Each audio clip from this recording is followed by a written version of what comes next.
We look back at the Victorian era through a lens of sepia-toned nostalgia. We see the gears of industry, the stiff collars, the expansion of an empire that the sun never dared to set upon. But if you strip away the velvet and the gold leaf, you find a city rotting from the inside out. London, in the autumn of 1888, was not a capital of civilization. It was an open wound. The East End, specifically Whitechapel, was the infection point, a labyrinth of soot, gin and desperation where human life was cheaper than the coal burning in the hearths. The history books tell you that a madman with a knife stalked these streets. They call him Jack. They treat him as a singular anomaly, a ghost story to scare children. But the historical records from the Royal Archives, the ones sealed with black wax and buried deep beneath Windsor Castle, tell a different story. The empire was not threatened by a lone killer. It was threatened by mortality itself. By 1888, Queen Victoria had been a widow for 27 years. The public believed she was merely in mourning. The truth was far more visceral. The monarch was dying. A wasting disease, unknown to medical science, was eating the symbol of the empire alive.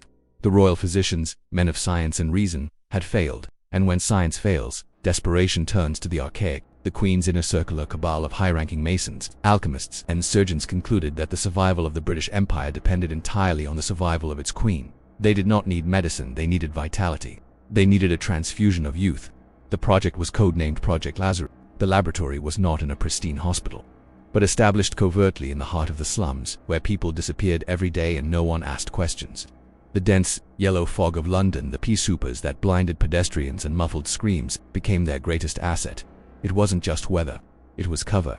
As August turned to September, the atmosphere in Whitechapel shifted. The rats began to migrate from the sewers, fleeing something in the dark. The stray dogs ceased barking and simply whinnied, cowering in alleyways. The locals, hardened by poverty and violence, felt a new kind of cold settle in their bones. It was a heaviness in the air, a metallic taste, like sucking on a penny. The predator had been released. It was not a man, it was a harvester, and it was hungry. The official police reports state that the victims of the Whitechapel murders were mutilated. This is a sanitized lie. Mary Ann Nichols was not merely mutilated, she was processed. When the constable found her body in Bucks Row on August 31st, the first thing he noticed was not the wounds, but the cleanliness. Her throat had been severed back to the spine, yet the cobblestones beneath her were dry. There was no pool of arterial spray, no splatter on the brickwork. 5 liters of human blood had vanished into the air. The entity the press dubbed Jack was not a man hiding in the shadows. He was the shadow. Witnesses who caught glimpses of him frightened laborers. Sleepless matrons described a figure that defied physiology. He was unnaturally tall, his limbs elongated, moving with a jerky, fluid grace like a marionette with too many joints. He wore the high collar and top hat of a gentleman, but beneath the brim, there was no face, only a smooth, pale mask of scar tissue and a mouthful of needle-thin silver teeth designed for filtration. Scotland Yard was baffled, but not for the reasons history remembers. Inspector Frederick Aberline, a man of grit and logic, managed to corner the suspect in a narrow alley off Hanbury Street minutes after the murder of Annie Chapman. Aberline and 2 constables had the killer at point-blank range. They fired their Webley revolvers. The bullet struck the figure in the chest, tearing through the fine wool coat. There was no blood. The figure didn't even flinch. It simply turned its head, revealing eyes that glowed with a sickly alchemical luminescence, the color of burning magnesium. The constables watched in paralyzed horror as the bullet holes in the creature's chest knitted themselves shut, the flesh boiling and reforming in seconds. This was the tactical failure of the Victorian era. They were trying to arrest a biological weapon with handcuffs and truncheons. The entity lunged, moving faster than the eye could track. It didn't kill them. It swatted them aside like flies, shattering ribs and collapsing lungs with casual strength, before leaping 20 feet straight up the vertical brick wall and vanishing onto the rooftops. By the time the double event occurred in September, the panic had mutated. The Dear Boss letter was not sent by a taunting killer. It was a forged distraction created by the Home Office to cover up the truth. The organs removed from the victims, the uterus, the kidney, the heart, were not trophies. They were ingredients. The entity was harvesting specific biological filters, parts of the human anatomy rich in stem cells and vitality, to be rushed back to the laboratory beneath the palace. London wasn't facing a serial killer. It was facing a royal harvest. The harvest was successful, but the cure was a curse. The biological extracts taken from the women of Whitechapel were distilled into a serum, a thick, iridescent fluid presented to the Queen in a crystal chalice. She drank. The wasting disease vanished instantly, replaced by a terrible, vibrant youth. But the hunger did not fade. It evolved. The Queen's revitalization was not a miracle of medicine. It was patient zero. The infection, known only as the sanguine thirst, spread through the aristocracy like a fire in a textile mill. The cure was shared first with the royal family, then the cabinet, and finally the House of Lords. By the winter of 1888, the social fabric of London had been rewritten. The high society balls of Mayfair and Kensington ceased to be gatherings of politics and romance. They became hunting parties. The windows of the great manor houses were boarded up, heavy velvet drapes drawn tight against the sun.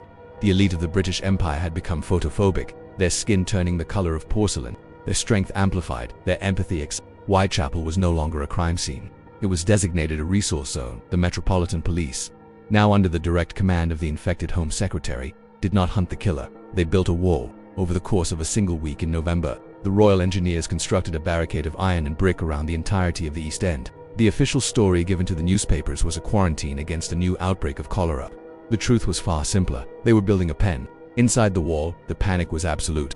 The residents of Whitechapel, Spitalfields, and Bethnal Green, nearly 250,000 people, were trapped. The gas lamps were cut off, plunging the zone into perpetual twilight. Then, the gates opened. It wasn't just Jack anymore, it was the huntsman. Young aristocrats, bored and hungry, entered the zone on horseback, wearing gas masks and carrying modified cavalry sabers. They treated the slums as a private game reserve. The poor tried to fight back with cobblestones, hammers, and Molotov cocktails made from cheap gin. But a starving docker is no match for a creature that can catch a thrown brick in midair and crush it to dust.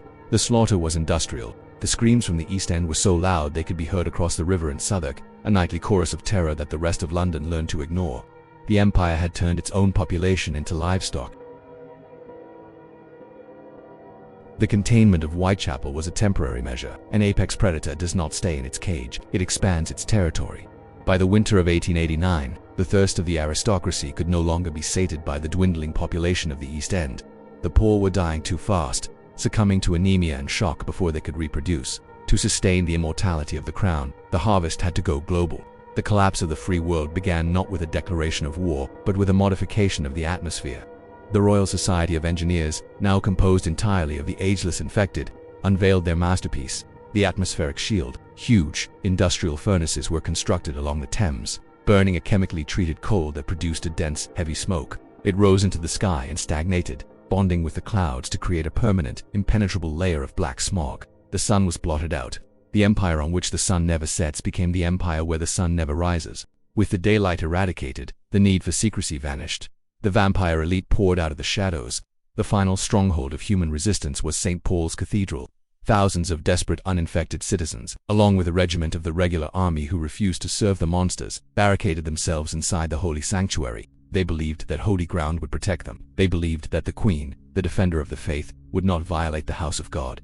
They were tragically mistaken. The siege lasted 3 hours. The doors were not battered down. They were dissolved by alchemical acids. When the royal guard, now clad in black iron armor and moving with blurring speed, breached the nave, the defenders raised their crosses and fired their rifles.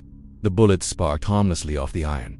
The crosses were ignored. The Queen herself entered the cathedral, walking over the shattered pews. She did not burn, she did not recoil. She was the head of the church, and she had rewritten the scripture. The massacre that followed was not a battle, it was a feast. The marble floors of St. Paul's ran red, flowing out onto the steps like a grim waterfall. The bell tolled once, a hollow, dead sound, before the rope was cut. By morning, the Union Jack flying over Parliament had been lowered, replaced by a flag of heavy black velvet, scented with a crimson drop. The British government was dissolved. The Sanguine Directorate was established. Humanity was no longer a citizenry, it was a crop. The 20th century never arrived. The Great War, the atomic bomb, the rise of democracy, none of it happened. History was frozen in the amber of the Victorian twilight, with the British Navy converted into a delivery system for the infection. The Sanguine dominion spread across the globe with terrifying speed. New York, Paris, Tokyo, they did not fall to armies. They fell to the smog. The atmospheric shields were replicated in every major capital, stitching together a blanket of eternal darkness that wrapped the earth in a shroud. By 2025, the world is a silence broken only by the hiss of steam and the drip of fluids.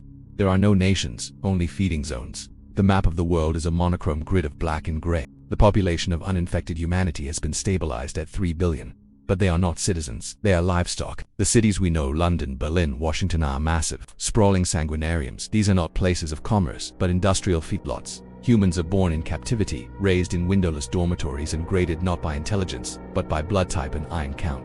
Technology has evolved, but only to serve the harvest. There is no internet, only the vein, a pneumatic tube system that transports liters of fresh plasma across continents at the speed of sound. Great zeppelins, armored in lead and floating silently through the smog, patrol the skies, ensuring no livestock escapes the pens. Queen Victoria still sits on the throne, a creature of calcified bone and ancient terrible power, ruling over an empire that has literally consumed the world. She is the eternal empress, and her subjects are immortal, beautiful, and dead. Jack the Ripper was never caught because he was never a criminal. He was a pioneer. He was the first to realize that in the eyes of the Empire, the people were never truly citizens. We were just containers, and in this timeline, the containers have been opened. The simulation has concluded. The timeline is sealed. To explore more realities where humanity becomes the prey, you must authorize the next entry. Subscribe. Enter the archives. System OFF.